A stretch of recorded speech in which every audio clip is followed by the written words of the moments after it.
क्षेत्र के इल्हास गांव में चल रही श्रीमद् भागवत कथा के तीसरे दिन की कथा में कथावाचक संत बाल योगी महाराज ने बताया कि धर्म करने के लिए, साधना करने के लिए यह मानव शरीर माध्यम है। राजा परीक्षित ने सुखदेव मुनि से 3 प्रश्न किए। पहला प्रश्न किया, मरणासन्न व्यक्ति को क्या करना चाहिए। दूसरा प्रश्न किया कि मानव धर्म क्या है, और तीसरा प्रश्न कि इंसान सुख पाने के लिए कर्म करता है पर इंसान को दुख क्यों मिलता है। इसके बाद सुखदेव मुनि ने राजा परीक्षित को भागवत जी की कथा सुनाई, जिसमें सभी प्रश्नों के उत्तर दिए और राजा परीक्षित का उद्धार किया।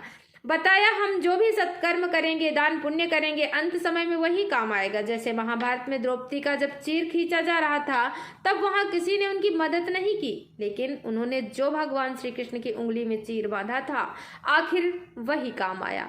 आगे उन्होंने बताया कि जिसका समय और धन अच्छी जगह लगेगा, समझो अंत समय वह अच्छी जगह ही जाएंगे।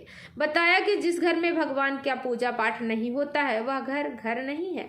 उन्होंने बताया कि आप व्यवहार में ही देख लो कि हम किसी रिश्तेदार से, किसी दोस्त से कार्यक्रम में जाने के लिए मना करते हैं तो उसको कितना बुरा लगता है, पर आजकल लोग सहज में ही कह देते हैं कि भगवान की कथा सुनने के लिए मेरे पास समय नहीं है।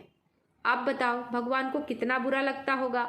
आज लोगों को बहू भी कार वाली चाहिए। बताया कि दहेज में कार मिले ना मिले पर बहू में संस्कार जरूर होना चाहिए। बताया कि ज्यादातर तलाक दहेज में कार लेने वालों के ही होते हैं। सृष्टि की उत्पत्ति 2 प्रकार से बताई गई है, एक ज्ञान मार्ग से और भगत लोग नारायण के एक से अनेक होने के संकल्प में बताते हैं। नारी धर्म बताते हुए कहा कि नारियां दूसरे व्रत उपवास करें ना करें पर पति व्रत धर्म का पालन जरूर करना चाहिए, फिर किसी व्रत उपवास की जरूरत नहीं होती है।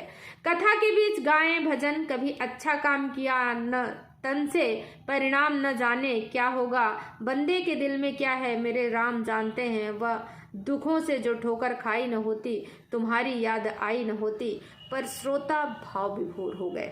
कथा के आरंभ में कथा के मुख्य जजमान लालचंद कच्छावा ने सपत्नीक भागवत जी की पूजा की। अकलेरा जिला झालावाड़ राजस्थान से हमारे संवाददाता योगेंद्र कुमार मीना की रिपोर्ट।